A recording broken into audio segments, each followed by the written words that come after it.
एक दफा की बात है। एक कबीला था। उस कबीले में एक औरत पहुंची। वो औरत लावारिस थी। उसका आगे पीछे कोई नहीं था। वो कबीले में सरदार से मिली। सरदार को अपनी तमाम तर जिंदगी के बारे में बताया। तब सरदार ने उस पे तरस खा के उसे कबीले में रहने की इजाजत दे डाली। उसी कबीले में एक बूढ़ा रहता था जिसे तमाम लोग बाबा जी कहते थे। वो बूढ़ा बहुत रहमदिल था। वहाँ के लोगों के मसले सुलझाता था। उस सरदार को मुश्किल से मुश्किल फैसला लेने में मदद करता था। वो सरदार उस बूढ़े को अपने बाप की तरह समझता था और बाप की तरह उसे इज्जत देता था। उसकी बात को मानता था। उसके सलाह मशवरे के मुताबिक फैसला करता था।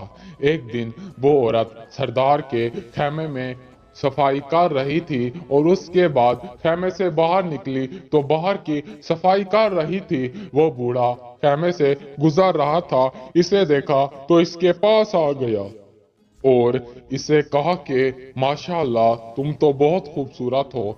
वो उन्हें देखने लग गई कि ये ऐसी कैसी बात कर रहे हैं। तब उस बूढ़े ने कहा कि मुझे बहुत अफसोस हुआ ये सुनकर कि तुम लावारिस हो, तुम्हारा कोई नहीं है। मुझे ये बात सरदार से पता चली है। सरदार मेरी हर बात को मानता है और मुझसे किए बगैर मशवरा फैसला तक नहीं लेता। आखिर में घुमा फिरा कर बूढ़े ने एक ही बात उस औरत से की कि मैं तुम्हें देखते ही तुम पे फिदा हो गया हूँ, क्योंकि तुम भी लावारिस हो और मैं भी लावारिस हूँ, तो क्यों ना दोनों मिलके अपनी दुनिया बसा लें। उस बूढ़े की बेगैरती की इंतहा हो गई। वो औरत उसे देखने लग गई कि ये कैसे बात कर रहा है। उस औरत ने कहा कि माफ कीजिएगा, आप तो मेरे बाप की उम्र के हैं। आपको ये कहते शर्म ना आई कि आप अपनी बेटी की उम्र की लड़की से शादी करेंगे।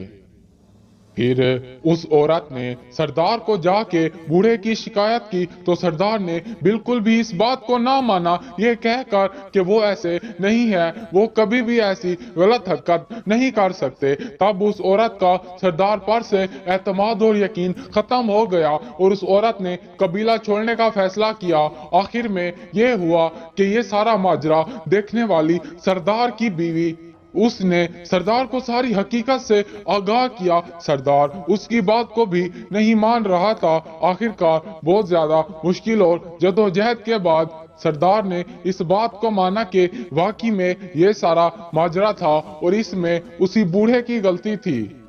फिर आखिर में जाकर सरदार ने उस बूढ़े को तमाम कबीले वालों के सामने शर्मसार किया और खुद उस औरत को ढूंढा, उससे माफी मांगी कि मैं सरदार बनने के काबिल नहीं हूँ, मुझे तुम्हारी बात का मान रखना चाहिए था और इस मसले की मुकम्मल तफ्तीश करनी चाहिए थी।